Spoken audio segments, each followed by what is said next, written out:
kumusta kayong lahat? Ayan, so guys, napakaganda ng weather dito, malamig pero meron siyang araw. So, talagang, ang tawag dito, ninanamnam ko siya. Nasa aking window yung sikat ng araw. Ayan, so for today's video, mayroon akong i-share sa inyo. So, pero bago tayo mag-umpisa, shout out sa inyong lahat. At maraming salamat sa tiwala. So by the way, my name is Lisa. I am from Philippines. I'm currently working and living in Romania. Isa pa akong resident dito.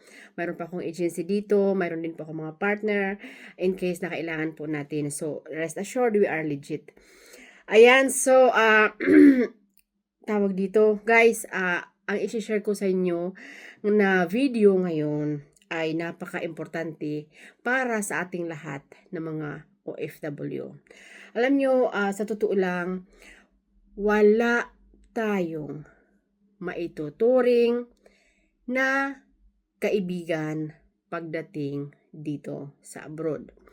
Dapat kaibigan natin pag nakita natin, pag na-meet natin. Pero once tayo ay naghiwalay na, leave it like this. You know what I mean? Alam nyo kung bakit ko ito nasabi.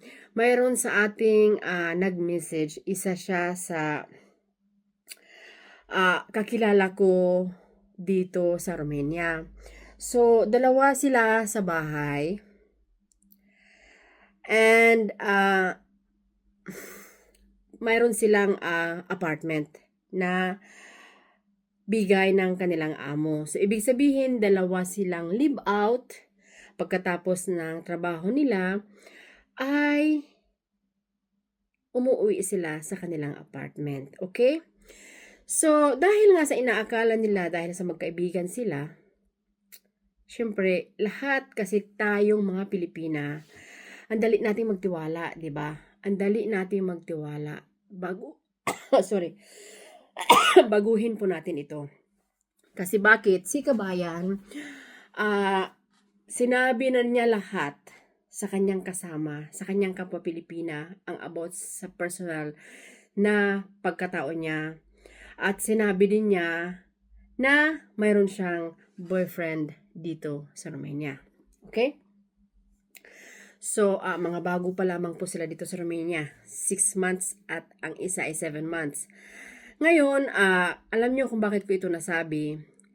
Kasi, hindi ko alam kung sino sa inyo ang mga nakaranas na ng ganitong experience. Guys, pagdating sa abroad, yung kapwa natin ang sisira sa atin. Tandaan ninyo yan. Kasi totoo talaga yan. Kasi bakit? Si Kabayan, sinakyan lang siya ng kasama niya.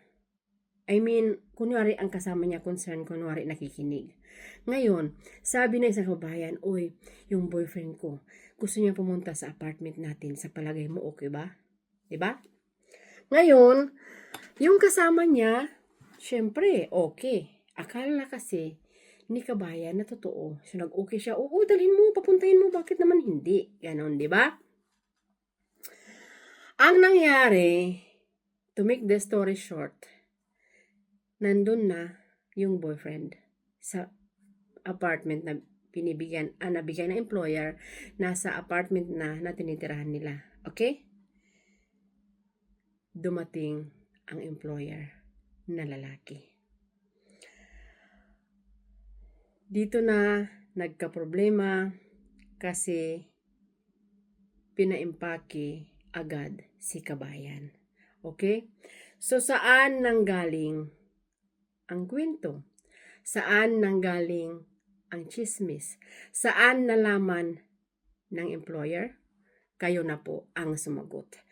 Ito po ang sinasabi ko, dito sa abroad, wala po tayong mga tunay na kaibigan. Mag-iingat po tayong lahat. Sana makatulong, sana maintindihan ninyo ang ibig kong sabihin. Dito sa abroad, dito lamang po tayo nagkakilanlan, dito lang tayo nagkita-kita. So wag po nating ipagkatiwala ang buo nating pagkatao sa kahit sino man. Ingat po lahat, bye!